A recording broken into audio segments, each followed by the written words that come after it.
Guys, তোমরা যারা হচ্ছে গিয়ে সাক্ষীতে একদম পছন্দ করো না, তারা হচ্ছে গিয়ে যে আমার মতো করে ভাবে রান্না করে সাক্ষী খাওয়া জাস্ট জোশ একটা রান্না। এইভাবে যদি রান্না করতে পারো তাহলে কিন্তু তোমরা এই শাকের প্রেমে পড়ে যাবা। সো এত মজা, মানে এই রান্নাটা আমি একটা আন্টির কাছ থেকে দেখে এসেছি।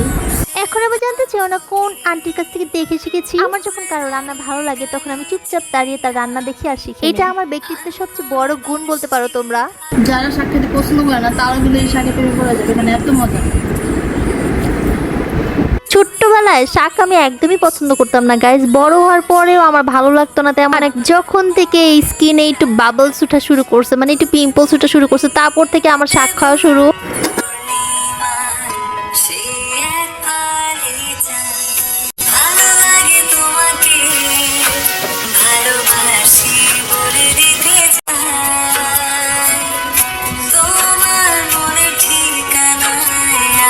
অ্যাট ফার্স্ট কিন্তু আমি শুকনা মরিচ দিয়ে দিয়েছি তেলের মধ্যে, তারপর একটু রসুন দিয়েছি আর পেঁয়াজটা একটু বেশি দিবা কলমি শাকের মধ্যে।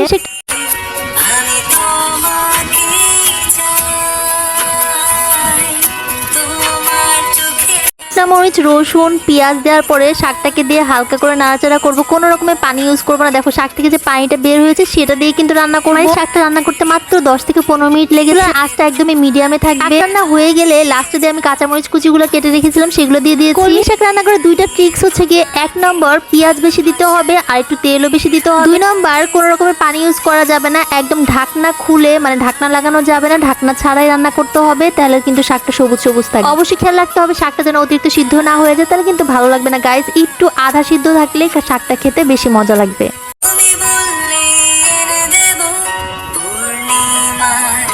This is the final look of শাক, মানে আধা কাঁচা থাকবে। দেখো কাঁচামরিচগুলো কিন্তু আধা কাঁচা, মানে হাফ সিদ্ধ হবে।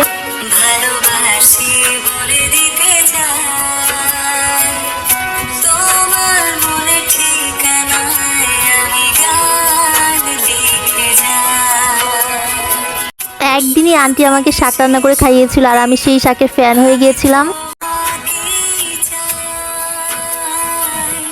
আর যেটা গাইস আমার কাছে অনেক বেশি ভালো লাগে সেটা আমি শিক্ষাই ছাড়ি যেভাবে হোক। আমার কাছে সবকিছু বিভিন্ন স্টাইলে খেতে অনেক বেশি ভালো লাগে। এক রকমের রান্না একঘেয়েই লাগে আমার কাছে, আমি একটু বিভিন্ন রকম প্রকার করে রান্না করে খাই। গাইস, তোমাদের যাদের যাদের শাক রান্না ভালো লেগেছে অবশ্যই একটা লাইক কমেন্ট শেয়ার করে দিও। যারা ইউটিউব থেকে একটা সাবস্ক্রাইব করে দিও। কমেন্টস করে কিন্তু অবশ্যই জানাবে আমার কোন ধরনের ব্লগগুলো তোমরা সব থেকে বেশি দেখতে পছন্দ করো। আমি সেই টাইপের ব্লগই বানাবো তোমাদের জন্য।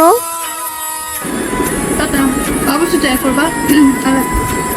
নেক্সট কিন্তু তোমাদের সাথে শপিং ব্লগ শেয়ার করবো। So till then stay with me. Tata.